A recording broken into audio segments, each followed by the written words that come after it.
जंजीर।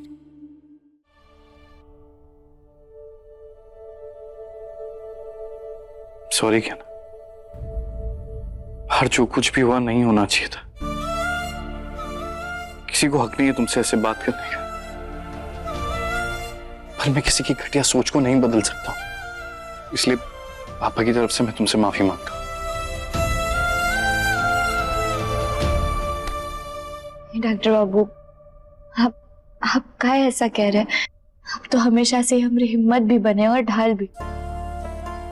कभी हमारे सम्मान को कम नहीं होने दिया है आपने, तो उसके लिए तो हमें आपका धन्यवाद करना चाहिए ना। क्या ना, तुम बिल्कुल चिंता मत करो, ये शहर हमारी जिंदगी के लिए एक नई शुरुआत है, जिसे हम हमारी जिंदगी में आने वाले नए मेहमान के साथ शुरू करेंगे। और देखना, ये बच्चा हमारी जिंदगी में बहुत सारी खुशियां लेकर आएगा।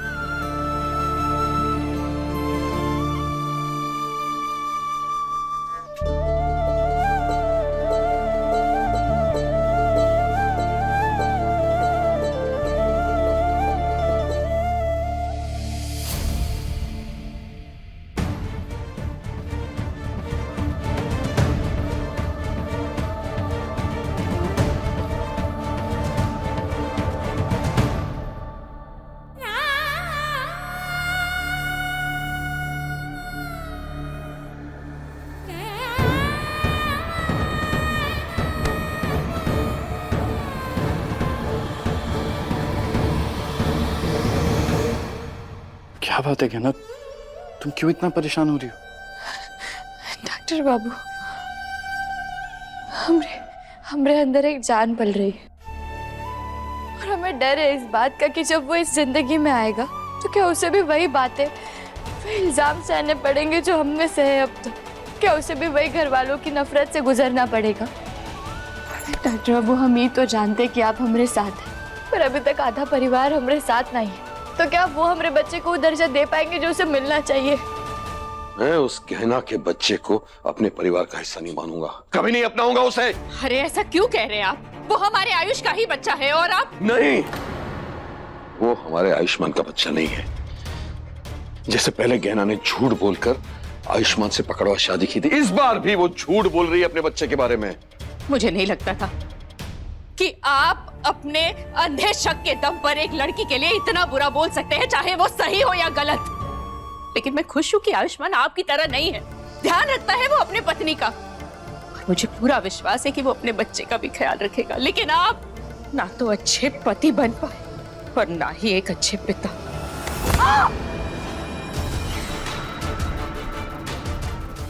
एक बात तो साफ साफ सुन ले, आज के बाद उस गहना का साइड लिया ना, तो ये हाथ तेरी गर्दन से तब हटेगा जब तेरी सांसें बंद हो जाएंगी। समझी? समझी?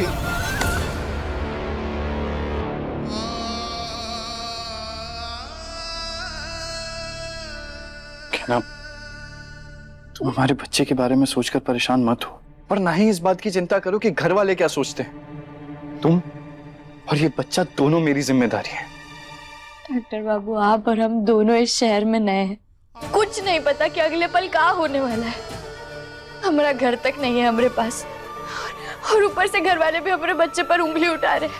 हमें कुछ समझ नहीं आ रहा है, हमें एकदम से घबराहट हो रही है। डॉक्टर बाबू, कहीं हमारे बच्चे पर कोई मुसीबत तो नहीं आने वाली है ना? कुछ कहना, प्लीज शांत हो जाओ। तुम मेरी तरफ देखो, मेरी तरफ देखो, गहरी सांस लो। हाँ, जैसे मैं कह रहा हूं वैसे करो, सांस लो। 1 2, गहरी सांस, 3 4 5।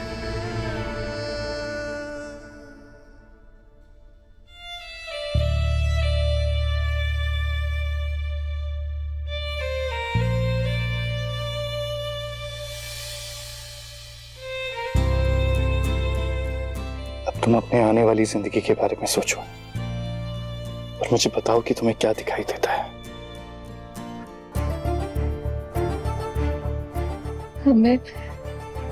हमें सजा हुआ कमरा नजर आ रहा है, जिसमें हम आपका इंतजार कर रहे हैं और फिर आप अस्पताल से आते हैं, अपना बैग और वो कोट रखकर हमें गले लगा लेते हैं।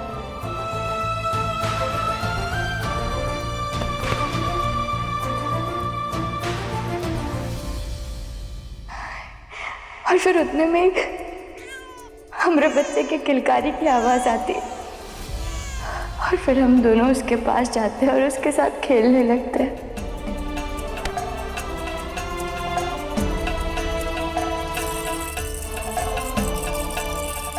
हम तीनों अपनी दुनिया में बहुत खुश हैं डॉक्टर बाबू।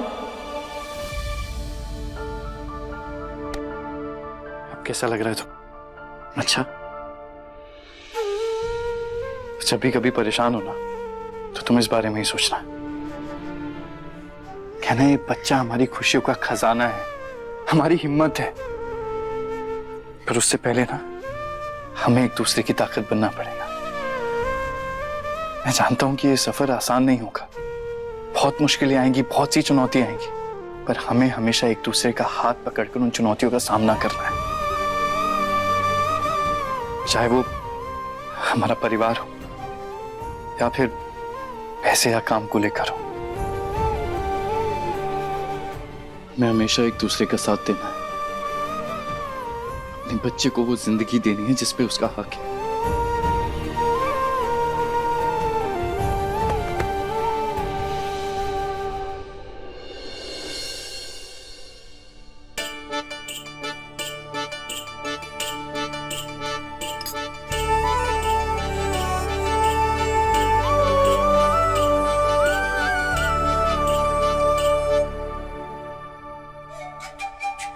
वाह, क्या बात है। दूसरों के घर पे दूसरों के कमाई का खाना कितने प्यार से ठूस ठूस के खिलाया जा रहा है, बताओ।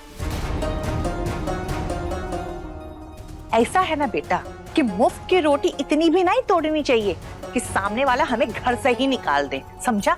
आपको इतनी समझ नहीं है ताई जी कि किसी को खाते वक्त नहीं टोकना चाहिए, खास तौर से उसे जो मां बनने वाली। अच्छा, इज्जत का खाना खाने के लिए बोल दिया तो मेरी बात भी टोकना लग गया। और तूने ये जो कहा था हम आपका किराया भर देंगे, कहां से लाएगा किराया? हम तो अपना सब कुछ बनारस ही छोड़ के आ गए। तूने सोचा है इस लड़की को और इसके बच्चे को तू पालेगा कैसे, बता? उसकी चिंता आप मत कीजिए, मैं अपनी बीवी और बच्चे की जिम्मेदारी उठा सकता हूँ। आज कुछ इंटरव्यूज है मेरे, जॉब मिल जाएगी जल्दी। उसके बाद हमारी सारी प्रॉब्लम्स ठीक हो जाएंगी। हाँ, तेरे पास सब सवालों का जवाब है, लेकिन अभी तक अपने भाई को नहीं ढूंढ पाया है। ये अपने खुशी के चक्कर में उसे भूल ही गया तू। मेरा बेटा पता नहीं कैसा होगा। उसका भी पता लगा रहा हूं मैं ताई जी, जल्दी कुछ ना कुछ इन्फॉर्मेशन मिल जाएगी। हाँ ताई जी, आप परेशान मत होइए, एहसान देवर जी जल्दी मिल जाएंगे। तेरा तो सही है, 10 बार जख्म देके एक बार मलहम लगा दो और सबके लिए अच्छी बन जाओ। अरे जेठानी जी, आप भी कैसी बातें लेकर के बैठ गई। बैठिए ना, आप भी बैठ कर के खाना खा लीजिए। आइए। अरे भाई साहब, आइए आइए। कितनी अच्छी बात है, समय पे आ गए आप तो। अच्छा हुआ आप लोग खुद ही आ गए। मैं नंदलाल को भेजने ही वाला था कि आप लोगों को बुला ले खाने के लिए।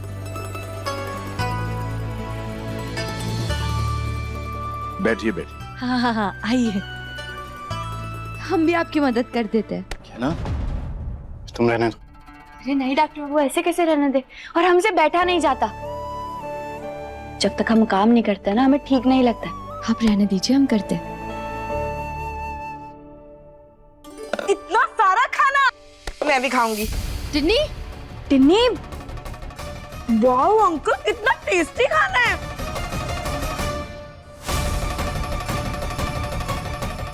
टिन्नी रुक जाओ। टिन्नी, ऐसे किसी की प्लेट से खाना नहीं खाते। काका, हम आपको दूसरी प्लेट में खाना दे देते। टिन्नी, काका से माफी मांगो। Sorry uncle.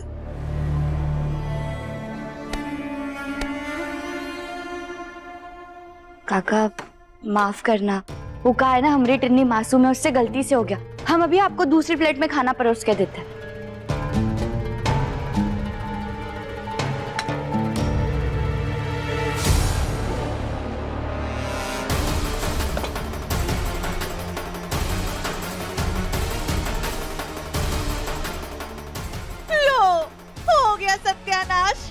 लड़की की बेवकूफी की वजह से वो गुस्सा होके चले गए ना। आप प्रार्थना करो कि वो हमें अपने घर से ना निकाले।